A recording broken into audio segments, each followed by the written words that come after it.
Okay, this is now the 5-minute tarot for the 15th of February 2017, and this is a continuation of yesterday, where we looked at the past in a past, present, and future spread, and the question was, will my tarot studies go well? So the present position is represented by the Ace of Batons, and so I mentioned yesterday, but go back to the question, remind yourself of what the question is. So will the studies go well? And the answer is yes, because it's the Ace of Batons, because the Ace represents a new beginning. So Chris takes his past appreciation of the tarot from the Nine of Pentacles, and he builds on that. So it's going to go well because there's a new beginning, and the Ace of Batons represents energy and enterprise. There's energy in that suit, so he's going to keep at it. Some people do a little bit and then give up, but Chris is going to keep going, right? Because there's energy within him to achieve or to develop ability with the tarot.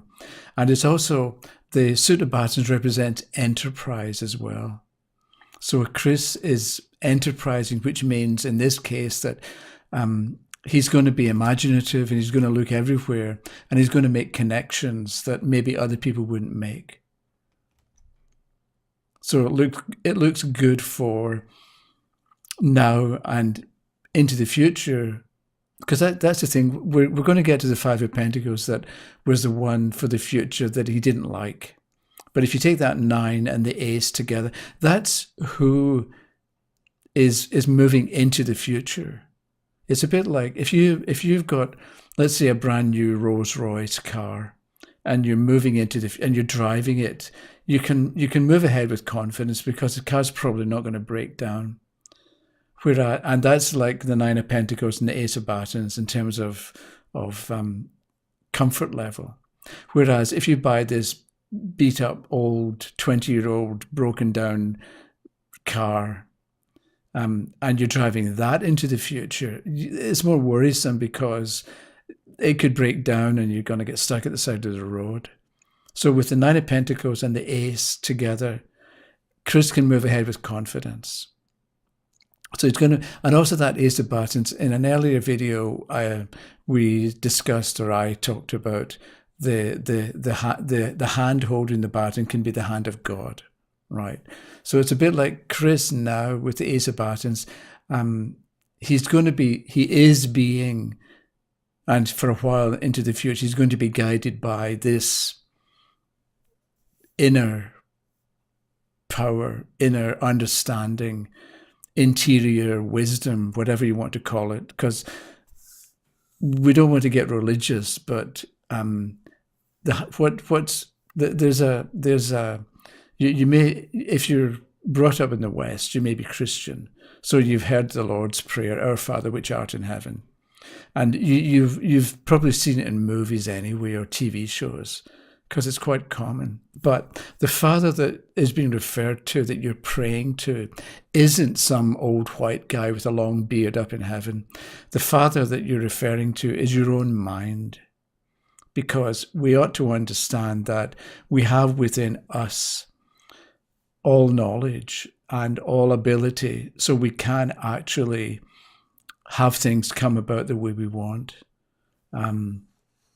So with the Ace of Batons, Chris, if he can, at the moment, has inner guidance, but it's his own guidance that is propelling him forward.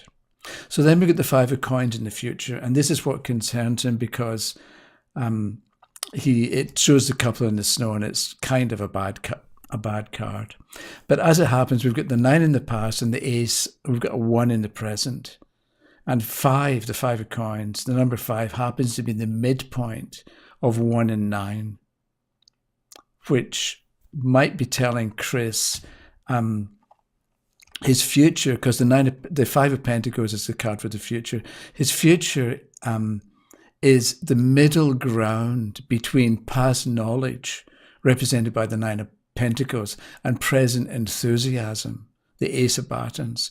So don't give up the past, or don't discard the past completely, thinking that it's useless or it's out of date or he's not going to be able to make some use of knowledge or teachings that he came across in the past. So it's a bit like the future is the middle ground between new learning and old thoughts, maybe we could say. But Chris in his email said he saw stress in this the five of Pentacles, and he wonders if if his studies will be in vain, which is what he thought. It wasn't going to work, or that he would do more harm than good if he did readings for other people.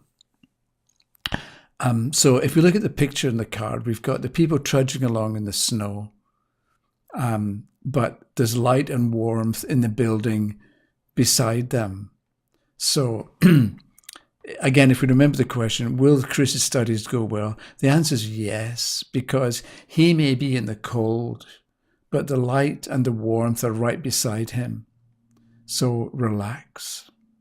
If he can move into the future in a relaxed frame of mind, his studies will go well. But the thing, our senses, we can look at the couple in the snow and think it's uncomfortable and unpleasant. But the thing is, our senses aren't a very good guide.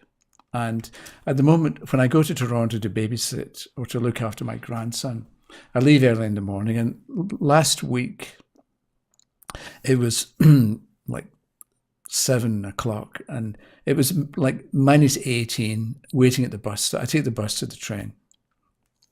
It's -18. I've got a woolen hat and a hoodie and a winter jacket and an inner lining on it, and I'm all wrapped up against the cold. And this young fella came walking up to the bus stop. He's wearing a hoodie, zipped up to here, no scarf, no hat. And I thought, what's the matter with him? But he didn't notice the cold the way I did. So our senses, we tend to think they're telling us the truth, but we can wonder if they actually are. So with Chris and his future with the tarot, he's in the snow, but the warmth is beside him. So can he know and follow the inside understanding or the inner sun or the inner light? It's with him.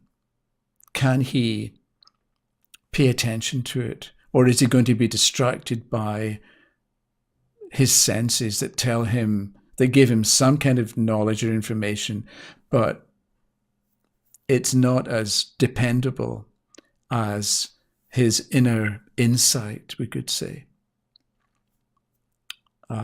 Okay, that was it. I've probably gone on long, but tomorrow I'll pick a card at random. Okay, thank you for watching. Bye-bye.